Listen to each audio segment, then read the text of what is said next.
میں نے ایک ویٹر کو اشارہ کر کے اپنے پاس بلایا اور جیب سے کاغذ کا ایک رقعہ نکال کر اس کے حوالے کرتے ہوئے کہا، یہ چٹ منتری جی کے پاس لے جاؤ اور اگر وہ کوئی جواب دیں تو واپس آ کر مجھے بتاؤ۔ ساتھ ہی میں نے 20 روپے کا نوٹ بھی اسے تھما دیا۔ وہ ویٹر کچھ ہچکچایا لیکن پھر پرچی لے کر کرشنا جی کی میز کی طرف بڑھا۔ تاہم ایک ہٹے کٹے چٹ کپڑیے نے اس کا راستہ روک کر اس کے ہاتھ سے پرچی لے لی۔ پرچی پر لکھی تحریر پڑھ کر وہ کچھ دیر تذبذب میں گرفتار رہا، پھر اس نے خود کرشنا جی کی میز کا رخ کیا اور کاغذ کا ٹکڑا اس کے سامنے رکھ دیا۔ میری نظریں کرشنا جی کے چہرے پر جمی ہوئی تھیں۔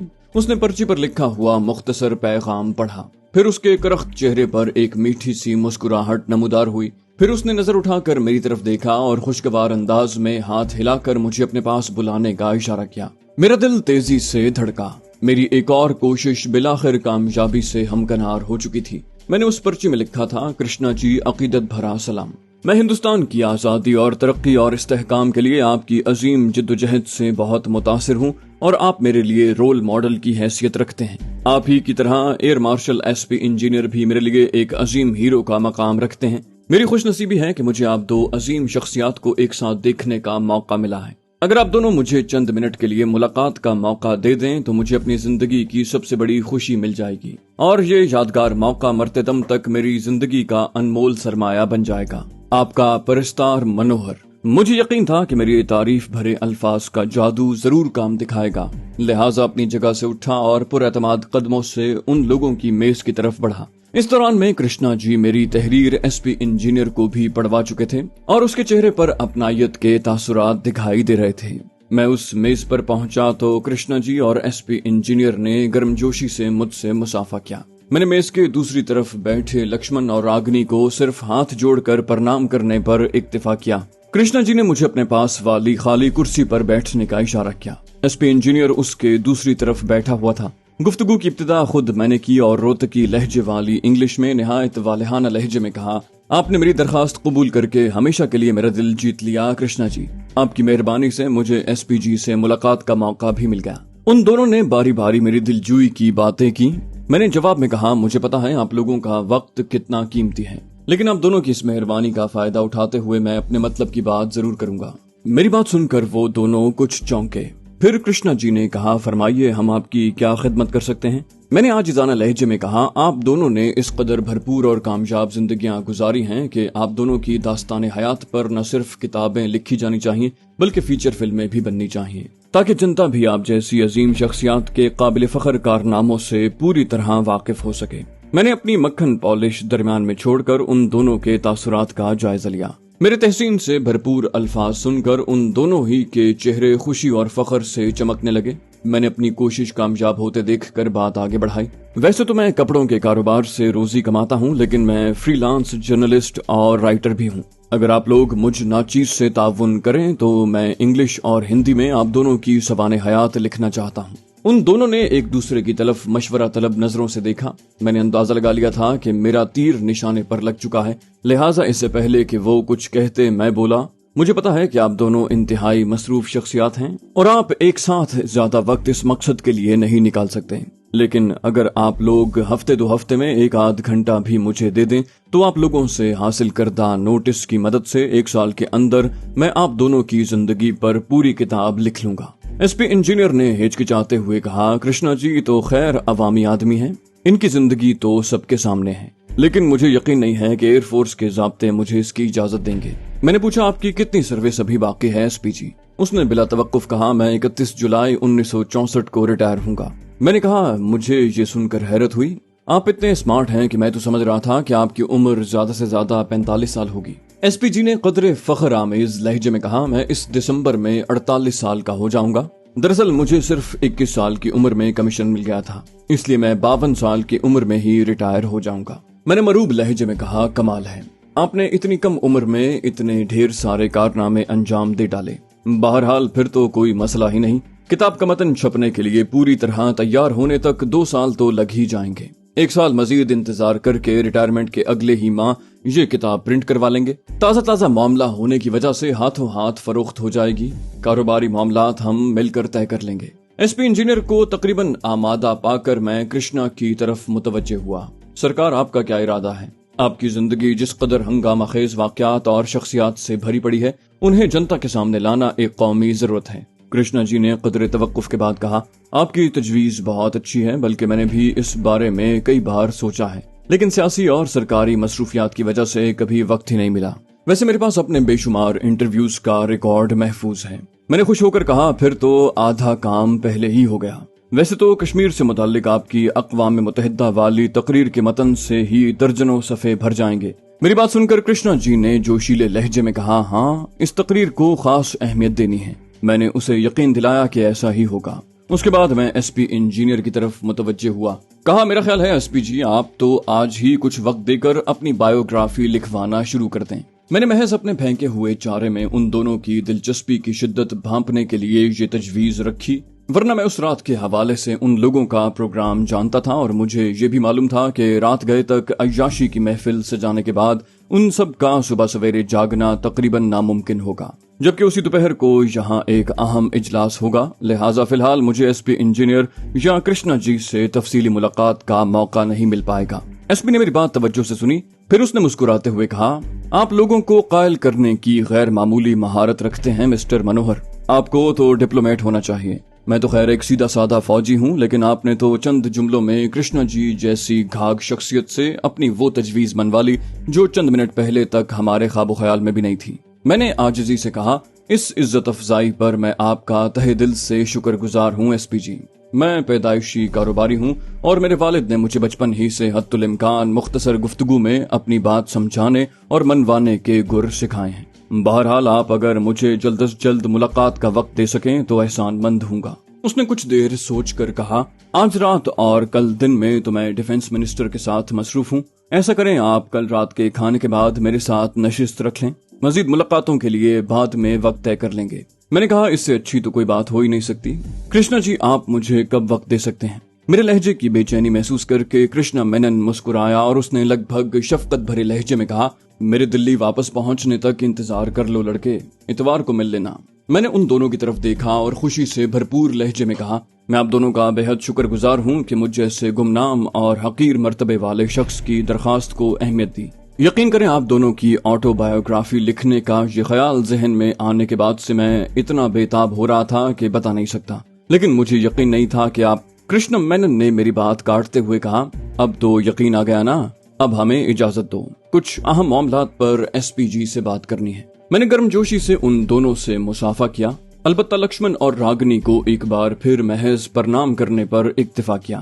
چند منٹ پر محیط اس گفتگو کے دوران میں نے ان دونوں کو لگ بھگ مکمل طور پر نظر انداز کیا تھا اور وہ دونوں بھی لا تعلقی سے آپس میں باتیں کر رہے تھے۔ میں یقین سے نہیں کہہ سکتا کہ کرشنا اور ایس پی سے میری گفتگو کا کتنا مفہوم ان دونوں تک پہنچ پایا تھا۔ یہ درست ہے کہ مجھے پورا اعتماد تھا کہ موجودہ بھیس اور بدلے ہوئے انداز گفتگو کے ساتھ مجھے پہچاننا ان کے لیے بہت مشکل تھا۔ تاہم اس کے باوجود حقیقت یہ ہے کہ میں ان دونوں کا براہ راست دو بدو سامنا کرنے سے ہر ممکن بچنا چاہتا تھا، کیونکہ مجھے بخوبی ادراک تھا کہ میری ہر ممکن احتیاط کے باوجود کوئی بھی نادانستہ یا اتفاقی غلطی روہت اور منوہر کے درمیان کسی مشابہت کی طرف ان کی توجہ مبذول کر سکتی تھی۔ لہٰذا میں اپنا مقصد پورا ہونے کا یقین ہوتے ہی اپنے ریسٹورانٹ سے چل دیا۔ کمرے میں پہنچتے ہی سب سے پہلے میں نے روم سروس کو فون کیا، دوسری طرف سے فوراً ہی کال ریسیو کر لی گئی۔ میں نے اپنا کمرہ نمبر بتاتے ہوئے 2 لارج ایگ پڈنگ بھیجنے کو کہا۔ مجھے اندازہ نہیں تھا کہ آرڈر وصول کرنے والا کمرے میں میرے تنہا قیام سے واقف ہے یا نہیں، تاہم میں نے بیک وقت 2 پڈنگ منگوانے کا جواز دینا مناسب سمجھا۔ کہا، یار دراصل مجھے مارننگ واک کے فوراً بعد تھوڑی سی بھوک محسوس ہوتی ہے، جس کے لیے پڈنگ بیسٹ چوائس ہے۔ دوسری طرف سے خندہ پیشانی سے جلد از جلد میری فرمائش پوری کرنے کا وعدہ کیا گیا۔ کچھ دیر کے بعد میرے کمرے کے دروازے پر دستک ہوئی۔ حسب توقع ویٹر میرا آرڈر لے کر آیا تھا۔ میں نے دونوں پڈنگ میز پر رکھنے کا اشارہ کیا اور 10 روپے کا نوٹ اسے تھما کر رخصت کر دیا۔ میں نے وہ سویٹ ڈش اپنے کھانے کے لیے تو منگوائی ہی نہیں تھی، لہٰذا دونوں پلیٹیں میز پر چھوڑ کر میں اگلے کئی گھنٹے تک وقفے سے اپنے مارک 2 کے ذریعے کرشنا جی والے ہوٹل کے ونگ میں جاری سرگرمیوں کی سنگن لیتا رہا۔ میری خوش قسمتی کے لکشمن کے قبضے میں موجود سگریٹ لائٹر مسلسل مرکزی مقام پر رہا اور اس میں پوشیدہ مارک 1 وہاں ہونے والی گفتگو کا بیشتر حصہ بخوبی مجھ تک پہنچاتا رہا۔ वो लोग आपस में हंसी मजाक करते हुए शायद किसी कुशादा जगह पर भट्टियां सुलगा कर कबाब और तिक्के वगैरह भून रहे थे। इनमें एसपी इंजीनियर सबसे ज्यादा मुतहर्रक था और मुसलसल चहक रहा था। कृष्णा और लक्ष्मण भी बहुत खुशगवार मूड में लग रहे थे। तहम रागिनी की बातें मेरी तवज्जो का खुसूसी मरकज थी। मैं जानता था कि वो एसपी इंजीनियर को परचाने की भरपूर कोशिश करेगी, लिहाजा जब वो एसपी के किसी चुटकुले पर कैकहा लगाने के बाद उसकी बजला संजी की दाद देती तो उसके लहजे में पिन्हा लगावट पहचानने में कोई मुश्किल न होती। फिर बिलाखिर गोश्त भुनने का मरहला कामयाबी के मराहिल में दाखिल हो गया। आतिशगीर मशरूबात की बोतलें पहले ही खुल चुकी थीं और शायद दीगर फवाकिहात के साथ इक्का दुक्का जाम खाली होने लगे थे।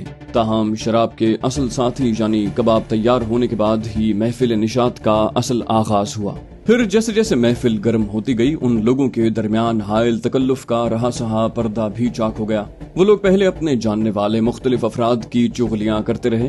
खुसूसन कृष्णा मेनन ने जनरल टिम्मी के हवाले से खूब अपने दिल का गुबार निकाला। फिर जैसे जैसे नशा उनके सरों पर चढ़ने लगा एक दूसरे से गलीज लफ्जों का तबादला करने लगे। इस मायूब सिलसिला गुफ्तगू की इब्तिदा रागिनी ही ने की थी, लिहाजा बाकी क्यों झिझकते। मुझे लगा कि कृष्णा मेनन रफ्ता रफ्ता खुद पर काबू खोकर रागिनी पर रेशा खत्मी हो रहा है और वो किसी भी वक्त उसे बाहों में लेने की कोशिश करने वाला है। जाहिर है अगर ऐसी नौबत आ जाती तो रागिनी उसकी पेशकदमी ठुकरा कर लक्ष्मण के लिए मसाइल खड़े नहीं कर सकती थी। ये अलग बात है कि इस सूरत में खुद उसके अरमानों पर पानी फिर जाता, जबकि साथ साथ मेरा मंसूबा भी ठुस हो जाता। लेकिन खुशकिस्मती से मेरा ये अंदाजा गलत साबित हुआ। मैं कयास ही कर सकता हूँ कि रागिनी ने बड़ी महारत से कृष्णा मेनन को एक खास हद से आगे पेशकदमी नहीं करने दी और साथ साथ उसे इतनी पिलाई कि वो बिल्कुल धुत होकर होशो हवास से बेगाना हो गया। मुझे उसका पता उस वक्त चला जब रागिनी ने कैकहा लगाकर कहा, लो जी बड़े मियाँ की तो बत्ती गुल हो गई। एसपी डार्लिंग तुम्हारा क्या ख्याल है? उसकी बात सुनकर एसपी ने मानी खेज लहजे में कहा, अभी तो रात जवान हुई है रागिनी जी, और जवानी का मजा न लेने वाले मरते दम तक पछताते हैं। मैं तो अभी पूरी तरह होश में हूँ। लक्ष्मण डियर तुम्हारा क्या ख्याल है? लक्ष्मण ने जवाब में कहा, ये बुढ़ा ठीक कह रहा था। यहाँ वाकई दुनिया की बेहतरीन शराब मिलती है, जितनी पी लो जी नहीं भरता। मैं अभी 2-3 जाम और पीऊंगा। उसकी बात सुनकर एसपी ने कहा, पियो लक्ष्मण डियर, जितना जी चाहे पियो, अपने कौन सा बाप का माल है। एसपी ने बज़ाहिर मज़ाहिया बात की, लेकिन मैं समझ सकता था कि उसे लक्ष्मण के जवाब से मायूसी हुई। अब मेरे हरकत में आने का वक्त आ चुका था। मैंने अपना मार्क 2 ऑफ करके अपने बैग में छुपाया और अपने कमरे की बत्तियां बंद करने के बाद दरवाजा बंद करके बाहर निकल आया। रात आधे से ज्यादा सफर तय कर चुकी थी और होटल की राहदारियों में मुकम्मल सन्नाटा था। वैसे भी उस हिस्से में बराए नाम ही मेहमानों का कयाम था। मैं गहरी नजरों से आसपास का जायजा लेता बे आवाज कदमों से एक तरफ चल पड़ा। मुझे किसी मेहमान की नजरों में आने की कोई परवाह नहीं थी। असल खतरा ये था कि होटल के अमले के किसी फर्द से सामना न हो जाए। बहरहाल ऐसी सूरत हाल के लिए भी मेरे पास कहानी तैयार थी। मुझे अचानक पेट में गैस की शिकायत हो गई है। कभी कभार होने वाली इस शिकायत का आसान इलाज सिगरेट है, लेकिन इत्तेफाक से मैं अपना सिगरेट का पैकेट खत्म कर चुका हूँ और अब किसी से सिगरेट उधार लेने के इरादे से अपने कमरे से बाहर निकला हूँ। खुशकिस्मती से मेरा किसी से सामना नहीं हुआ और मैं होटल के अंदरूनी हिस्से में पहुंच गया। बाएं तरफ की राहदारी मुझे सीधी होटल के किचन की तरफ ले जाती। मैंने बगौर उस राहदारी का जायजा लिया। वहाँ कम रोशनी के 2 बल्ब रोशन थे, तहाँ मुझे वहाँ कोई जीरूह नजर न आया। किचन की तरफ से भी कोई आवाज सुनाई न दी। उस तरफ से मुतमईन होकर मैं दाएं तरफ की राहदारी में आगे बढ़ने लगा, हत्ता के 1-2 मोड़ मुड़ने के बाद मैं एक बड़े से दरवाजे पर पहुंच गया। मैंने कान लगाकर अंदर की सुनगुन लेने की कोशिश की, लेकिन वहाँ मुकम्मल सन्नाटा था। मैंने दरवाजे का लट्टू घुमाकर धीरे से धक्का दिया तो वो अंदर की तरफ खुलता चला गया। मैंने एहतियात से अंदर झांका तो वहाँ सामने की दीवार पर रोशन एक बल्ब के अलावा हर तरफ नीम तारीकी का दौर दौरा दिखाई दिया। वो कुशादा हॉल नुमा जगह दरअसल होटल की लॉन्ड्री थी। दिन के वक्त मुझे इंतहाई दाएं तरफ वसी पैमाने पर कपड़े धोने की बड़े बड़े ड्रमों पर मुश्तमिल मशीनें दिखाई दी। सामने वाले बल्ब के नीचे कपड़े इस्त्री करने के लिए बड़ी बड़ी मेजें बिछी हुई थीं, जिस पर भारी भरकम इस्त्रियां अब भी छत की तरफ नोकें किए खड़ी थीं। वहां किसी भी फर्द की गैर मौजूदगी का यकीन होते ही मैं तेजी से एक गोशे की तरफ बढ़ा। वहां का मंजर भी जूं का तूं था। मैंने लकड़ी के ड्रम में हाथ डाला और वेटरों की कई मैली वर्दियां निकाल कर मेज पर रख दी। अपनी जिसामत के लिए मौजूद वेटर की वर्दी ढूंढने में मुझे ज्यादा देर न लगी। खुशकिस्मती से वो वर्दी बराए नाम ही मैली थी। कुछ देर में मेरे जिस्म पर वेटर की वर्दी इस तरह चढ़ चुकी थी कि असल लिबास की झलक भी दिखाई नहीं दे रही थी। पूरी तरह मुतमईन होकर मैं पहले की तरह देखभाल कर लॉन्ड्री से निकल आया। अब मेरे लिए किसी की भी नजरों से बचना जरूरी था, लिहाजा किचन की तरफ से गुजरते हुए मैंने एक बार फिर अच्छी तरह तसल्ली कर ली कि कोई वेटर या कुक वहां मौजूद नहीं।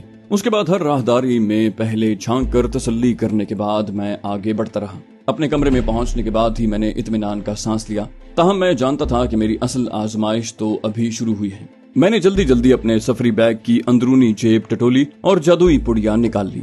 मैंने मेज पर पुडिंग की दोनों प्लेटों पर से गोल उभरे हुए ढक्कन हटाए और पुड़िया में से थोड़ा थोड़ा सफूफ दोनों पुडिंग पर छिड़क दिया। कुछ ही देर में वो सफूफ स्वीट डिश में पूरी तरह जज्ब हो गया। मैं अपने मिशन के अगले हिस्से पर अमल करने के लिए बेचैन था, क्योंकि जरा सी ताखीर भी मेरे सारे किए कराए पर पानी फेर सकती थी। लेकिन तमाम तर उजलत के बावजूद मैंने कुछ देर मजीद इंतजार किया और फिर गहरी नजरों से एक बार फिर दोनों प्लेटों का जायजा लिया। मुझे इत्मीनान हो गया कि अब पता लगाना मुश्किल है कि मैंने क्या कारस्तानी की है।